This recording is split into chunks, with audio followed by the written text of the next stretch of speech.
Hey guys, this week we're at Camp Chrysalis, and for the first time on our trip, we get to hang out with some youths. Hey, how's it going?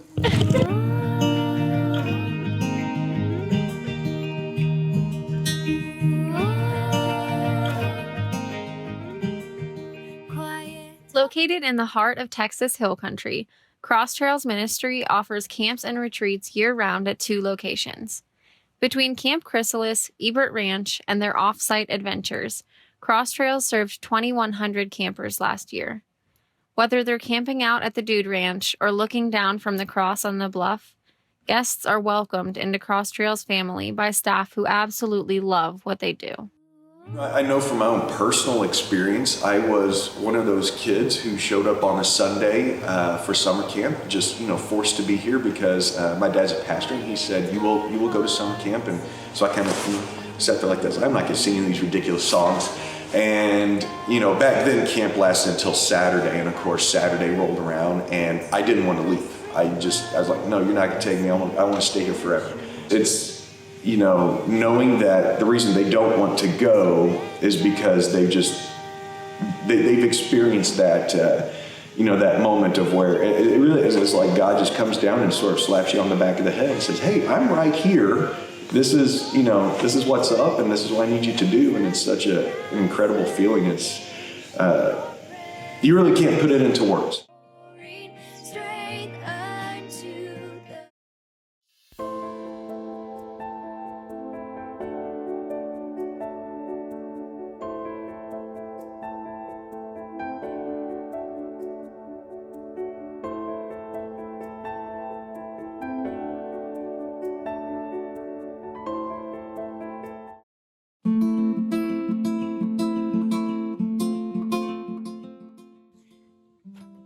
Dear friends in Christ, grace and peace to you in the spirit of generosity and wonder. The Southwestern Texas Synod has the longest border with Mexico, putting our mission territory front and center in the humanitarian crisis that is occurring there.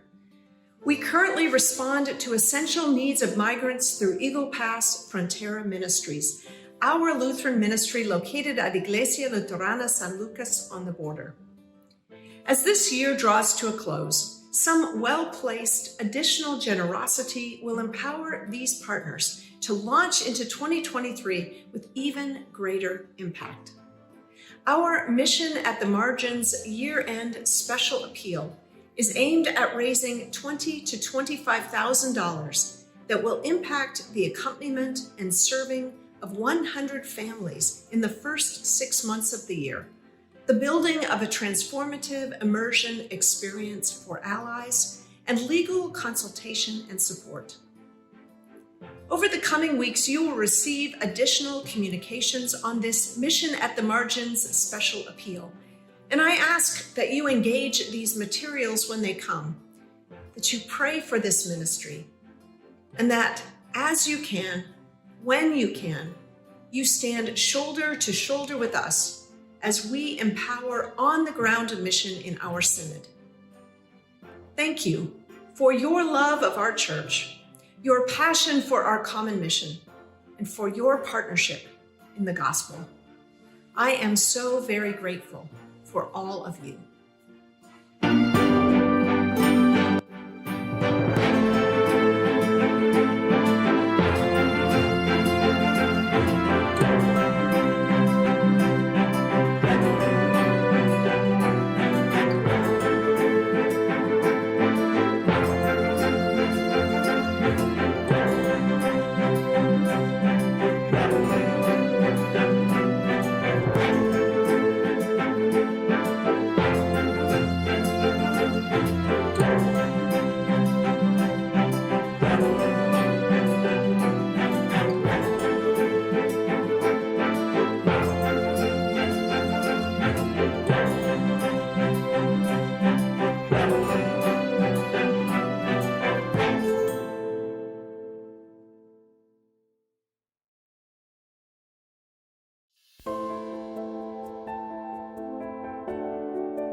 is a nice sentiment, and most churches probably mean well when they use this phrase. Heck, even I'm guilty of using it. And, they could argue, oh, no, everybody's welcome. They just have to be like us. And most of us don't even think that we're saying you have to be just like us or else you're not welcome. But a lot of times all our welcome is speech, is church speak for kind of. As a transgender, bisexual guy, I've been to many churches before that have said that they're welcoming and that they've said that they love absolutely all people with no exception. But as soon as they've found out that I'm not straight, that welcome has turned into a form of cold tolerance. So sometimes the unspoken message that can come across is all are welcome as long as you're straight or don't talk about your partner. And it takes an extra gesture of inclusion for people who have been abused by the church in the past and people who have been told that they weren't part of God's community. And so as Christian communities, I think that we can do a lot better than that. And I think specifically naming groups of people who have historically been excluded from our communities is a step in the right direction. I know when my wife and I are looking for a place to worship, the phrase all is welcome is no longer enough by itself to entice us to visit. Rather, we look for a specific invitation for LGBTQ people, which lets us know that the church has had an intentional conversation about welcoming us. You have to say things like, LGBTQ folk are welcome, or we're proud of our inclusivity, or even, we hired a gay pastor, you should come check her out. And it seems kind of hard, I know, because you think somehow you're excluding others, but it's not the case. You have to be intentional and specific about who you're welcoming. So we fly the rainbow flag, and we have our RIC plaque posted, and we make a big deal about those things, and we welcome everybody explicitly on Sunday so that everyone knows that this community is for them.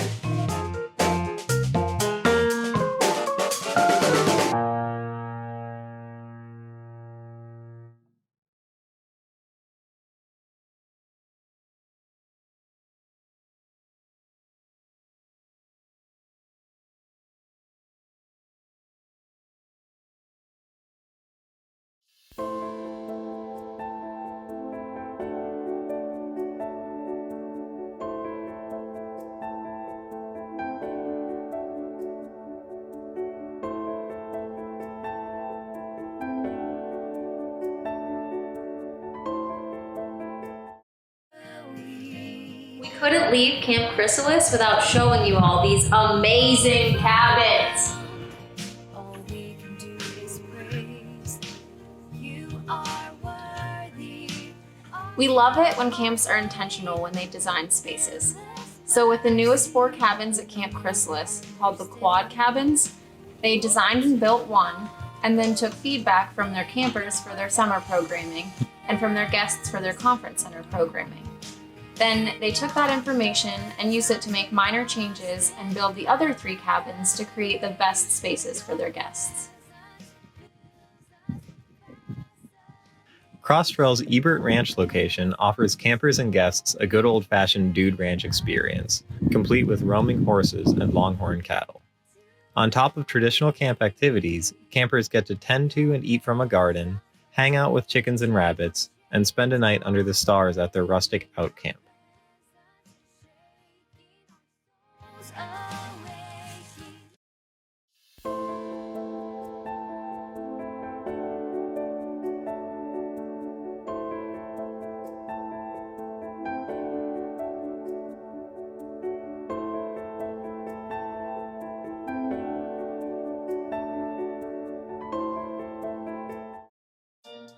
Greater Austin has the nation's 3rd largest LGBTQIA+ population, 5.3%.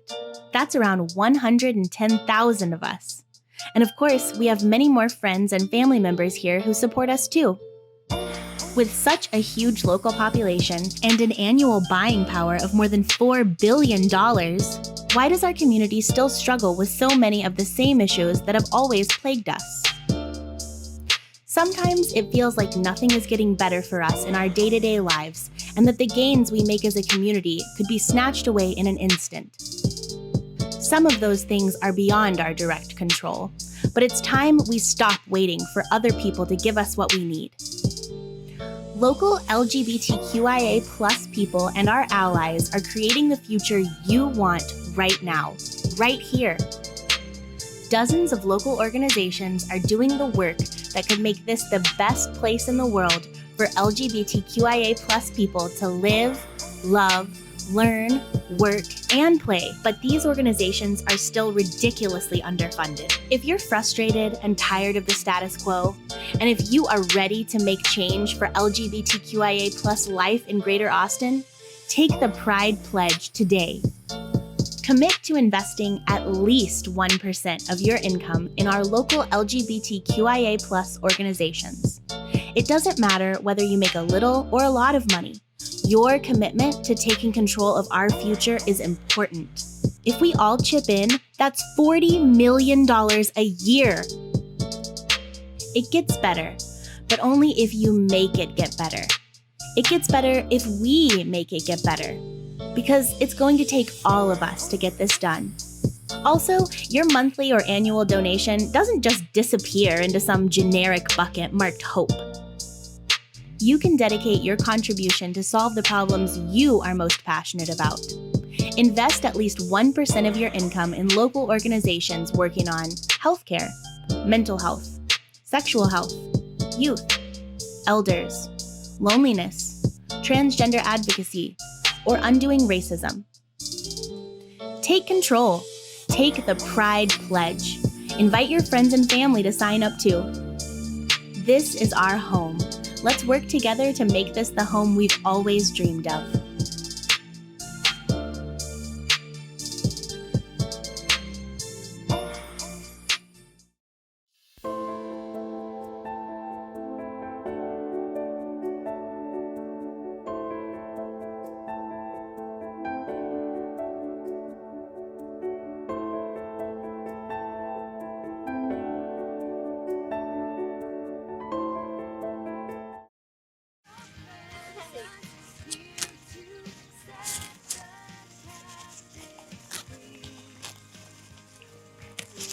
What I think we do really well is train summer staff. And I don't think it's just to do their job. I think we're very good at teaching life skills. I get more phone calls from staff members that say, I can now clean my apartment because you taught me how to be a responsible adult. Or, holy cow, I actually have a job reference because you made me go get them. Or, it's amazing how many staff members I teach to do laundry their very first day of camp, and just that they are actual adults in the world now.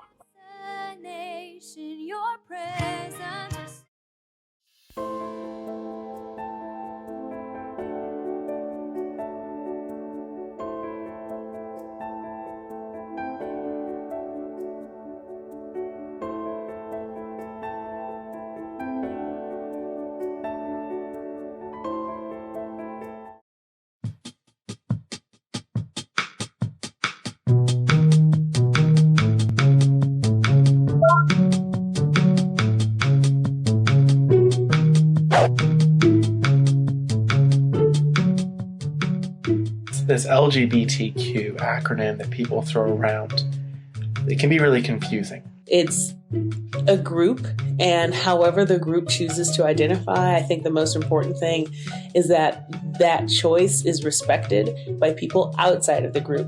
The labels are an attempt to help everyone feel like that they're seen, that they're welcomed, that we all have an actual place. I think that by recognizing the particularity of my transness helps me to connect with other people with my specific struggle or joys or journey, but also recognizing that I'm a part of a larger queer community helps us to share common stories about coming out and the struggles in the workplace, or the joys that we have in being a beautiful, diverse creation. There's to be a name to something for it to be recognized. And, you can be you can stand up and be counted amongst your fellow people in that group.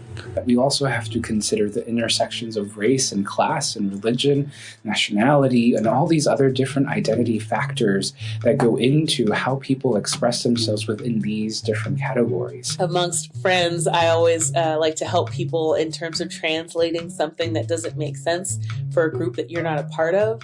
I think that people in the United States are more familiar with Black and white relations. So if you don't know why LGBTQIA feel like they need to label themselves, then think about the way that Black people in the United States have quote unquote labeled themselves. We have had many names said to us that we didn't necessarily accept. But once we were able to have a voice for ourselves, we asked. So African American became the term, and it changes. It's okay for things to change. Even those of us that would identify as being a part of the LGBTQIA community, we often sometimes don't understand its fullness.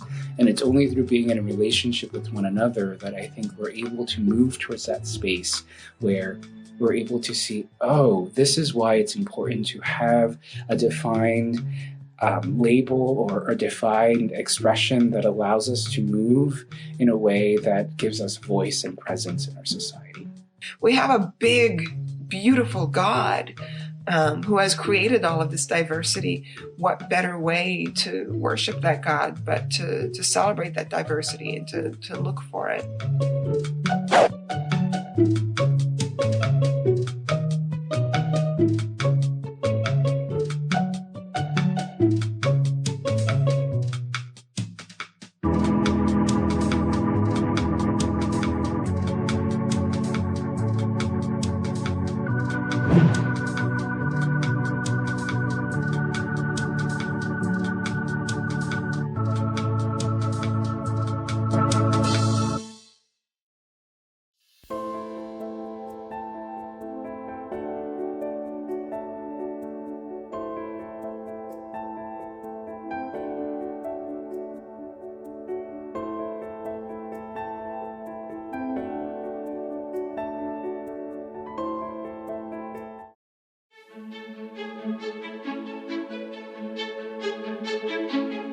Texas Impact is about putting faith into action. We connect values and beliefs to civic engagement and advocacy. The Jewish tradition is founded on the words of Torah, the words that tell us to love our neighbor as ourselves, to not stand idly by, to pursue justice, to protect the vulnerable amongst us. Abundant life means that one should have a full, healthy, whole life when it comes to expressing their voice, when it comes to their safety in a community, regardless of their citizenship, when it comes to access to healthcare and so on and so forth. Why should people of faith engage in public policy?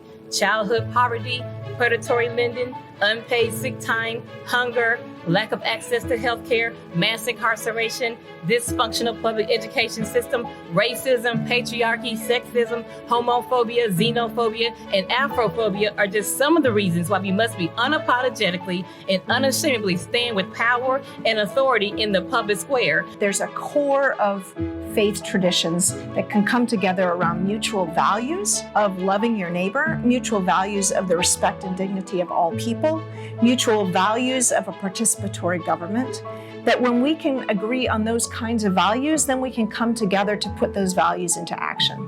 Texas Impact is really great at claiming those shared values and then educating people about how the laws that are being made or the laws that are existing either meet those values or run counter to those values. We equip faith leaders and their congregations with information and opportunities to engage with policymakers.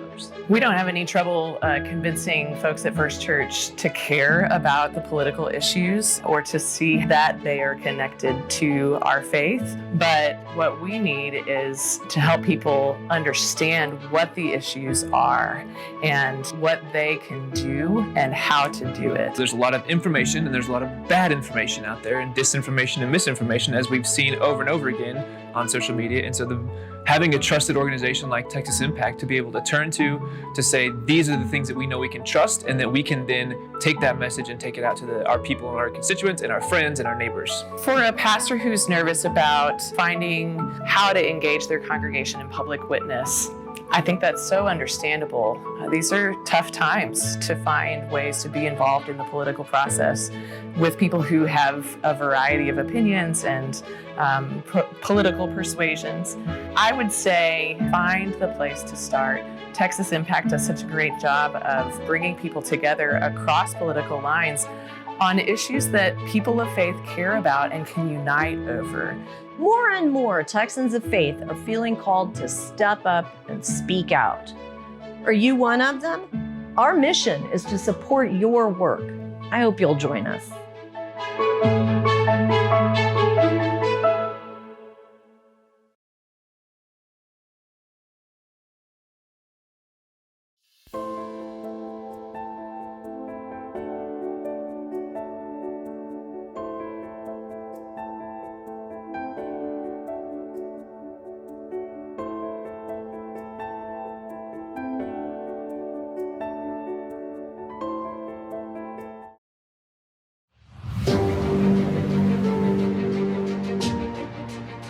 Abuse insults our humanity.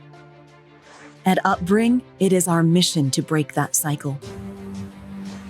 We answer the call to be as brave as those we serve. Our core values define us, calling us to a higher standard each day. They empower us to be our best selves. We are warriors. Warriors are brave, bold in the face of adversity, relentless in our efforts, aware of the impact of our actions, versatile and innovative in our thinking, energetic and resilient. We are servants. Servant leaders are helpful, humble, empathetic in our decisions, listeners, patient, faith-inspired, understanding, loving.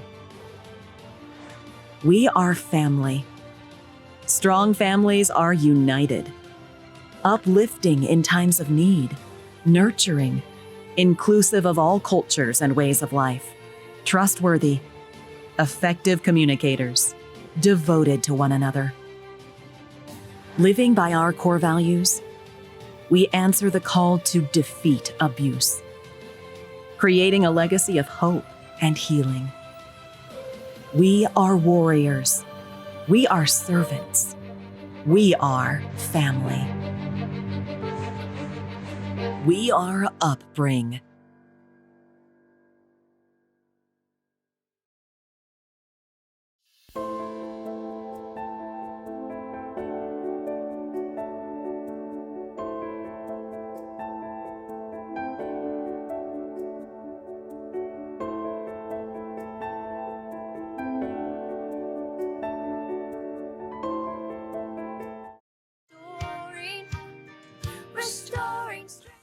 One reason we were able to find and visit Cross Trails was because of their RV volunteer program.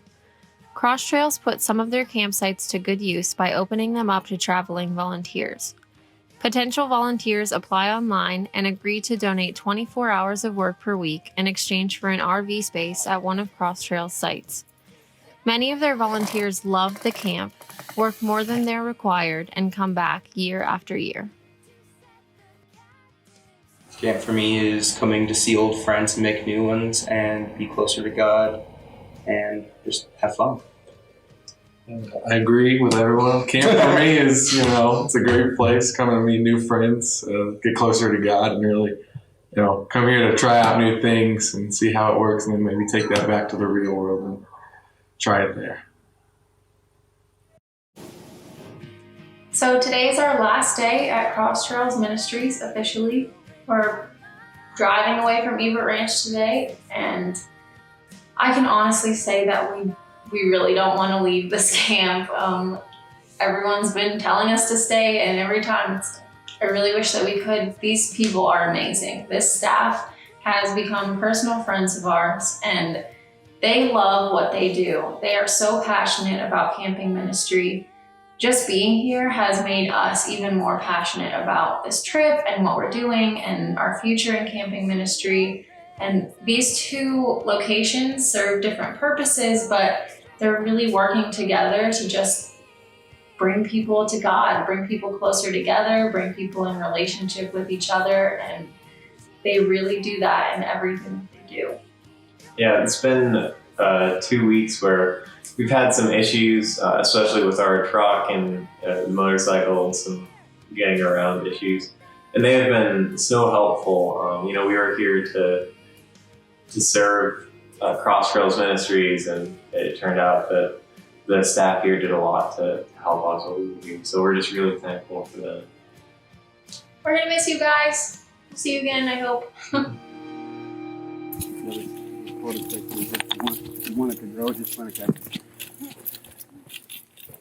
Native landscaping.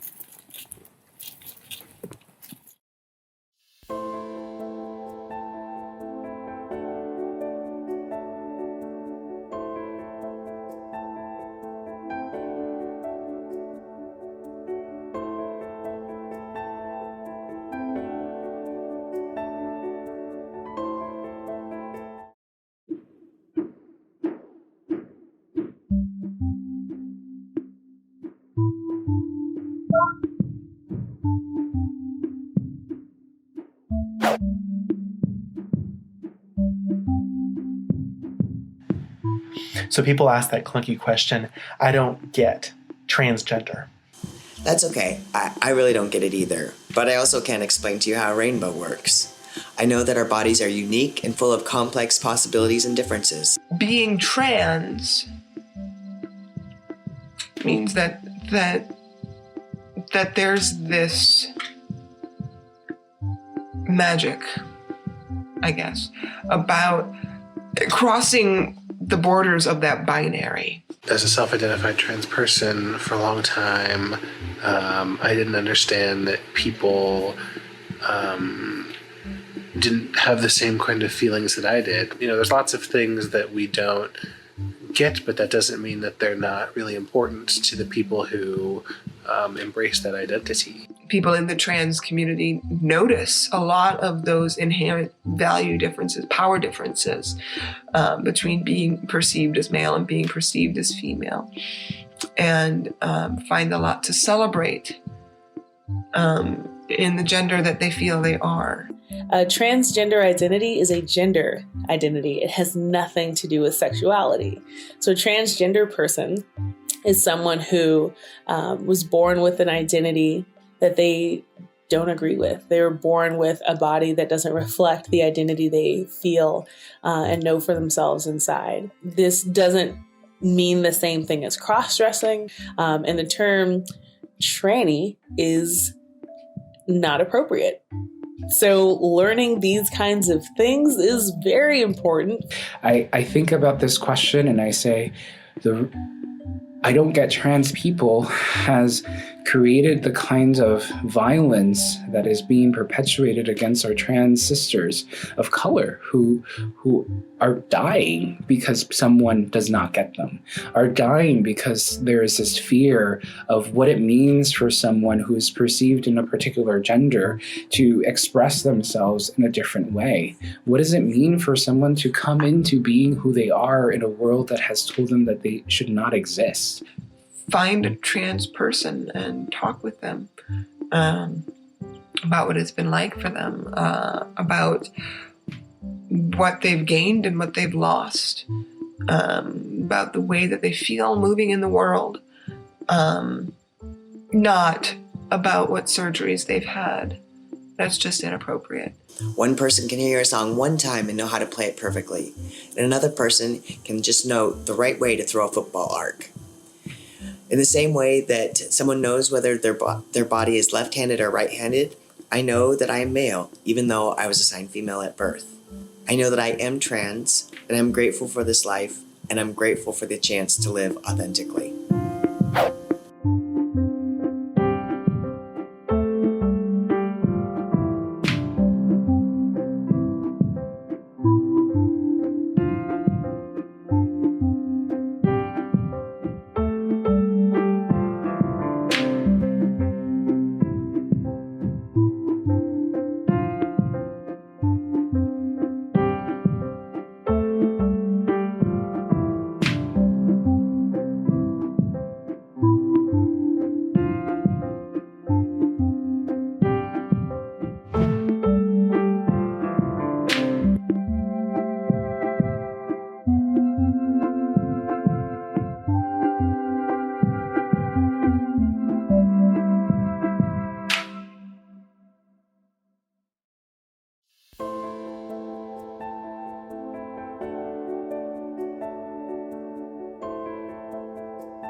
Well, it started out nearly 20 years ago as a small volunteer effort to help the disabled. Recently, the Texas Ramps Project celebrated a milestone, 100 miles of wheelchair ramps to help people with mobility issues. These volunteers are today's Once for Texas. Here's our Steve Pickett. It is teamwork on an assembly line, building a bridge of neighborly care, one 2x4 at a time. It does make you feel good, and but we don't do it for the congratulations and everything. Luke Crane and everyone working here are part of the Texas Ramp Project. Homes that need wheelchair access are often bound with home residents who don't have the funds to build them. Texas Ramp volunteers, like this Parker County group, fill the need with one project after another. It's people that are disabled, that lower income people that just need help getting in and out of their house, and we get sent out. I talked to a lady who we built a house for back in September, and she told me she felt trapped in her house. Her husband was invalid. He had a stroke. She could not get him out of the stairs in her house, and so we built him an emergency wheelchair ramp to get out of her house. Thank you. Okay. We appreciate you guys. On this day, Tina Balcom's Springtown home would become part of the Ramp campaign's 100 Miles of Freedom. I love it. God bless me. I love it so much. He is a blessing. Statewide, thousands of ramps have been built, and all are done in the same manner as this one, the labor of care and concern from volunteers. Steve Pickett, CBS 11 News. It doesn't get much better than that.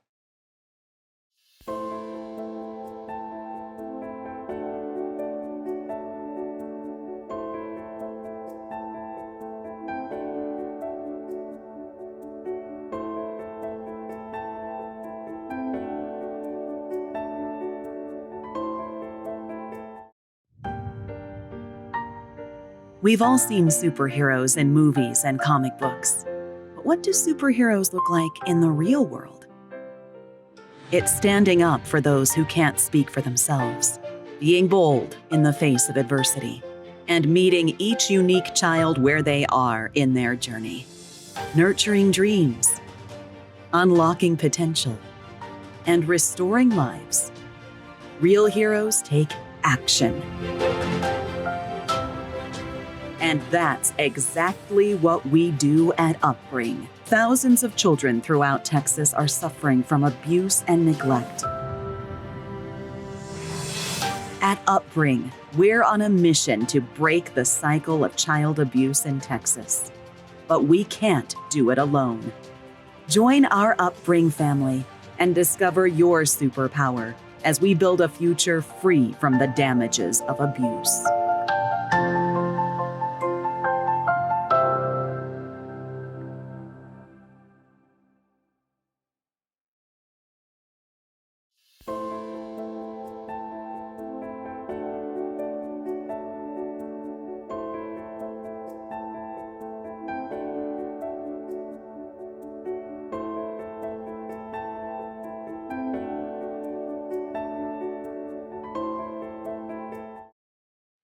It's great to be here today. As Bea mentioned, I serve as the Bishop of the Southwestern Texas Synod, which is one of 3 Lutheran synods in the state with about 85,000 baptized members. I'm here today because as Lutheran Christians, we believe that government is a gift from God, intended for the safety and flourishing of all human beings, and in fact, of all creation. We believe that God rules over all the creation, and part of the way that God rules is through a participatory government. This government is called to recognize that all humans are created in the image of God. All humans, friends. And therefore have both the fundamental dignity and fundamental rights. To evaluate how the government is doing in protecting those rights and dignities, our primary lens is the question, is our neighbor being served? We have learned that our neighbors are best served by a government in which earthly power is held publicly by the people, a democracy. And they are governed by representatives chosen in free and fair elections in which each person is assured of their vote, a republic. Such consent requires government to allow the neighbors it serves to pursue their lives in a spirit of freedom. The importance of this can be illustrated by our shameful history in this country, in which so many African Americans, Native peoples, Latinx peoples, Asian Americans, and women have been denied the right to vote, and so have been governed without consent.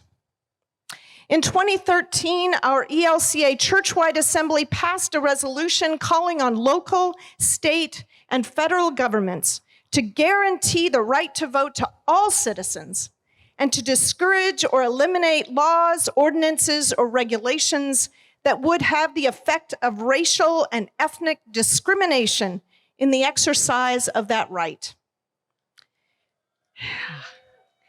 Today, we are troubled to see how the Texas legislature is responding to the wave of partisanship and paranoia across our country.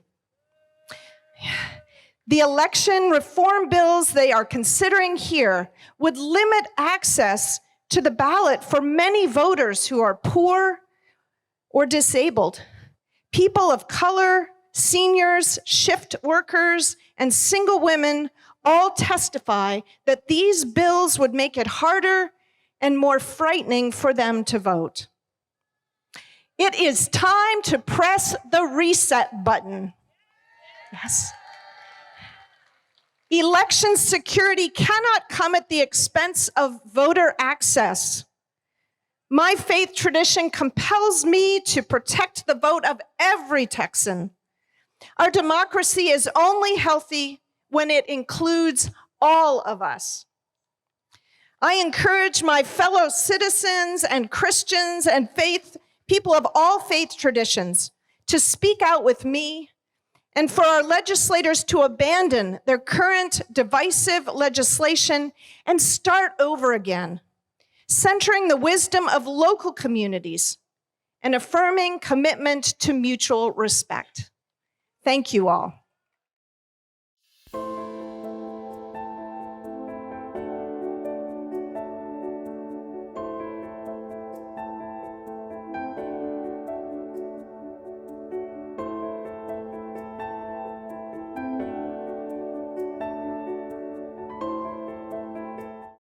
What may have started as a small and volunteer-driven effort to help the disabled, 2 decades later is now approaching a milestone. The Texas Ramps Project has donated 100 miles of wheelchair ramps, giving their neighbors back their mobility. And so much more than that.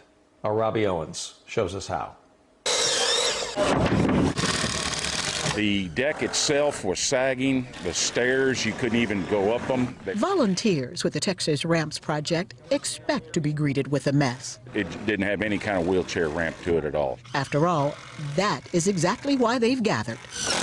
We get referrals from all over Parker County, and it's people that are disabled, that lower income people that just need help getting in and out of their house. It's a 20-year mission that includes volunteers from all around the state. Sometime between now and the 15th of December, we're going to hit a milestone of hitting our 100th mile of ramp.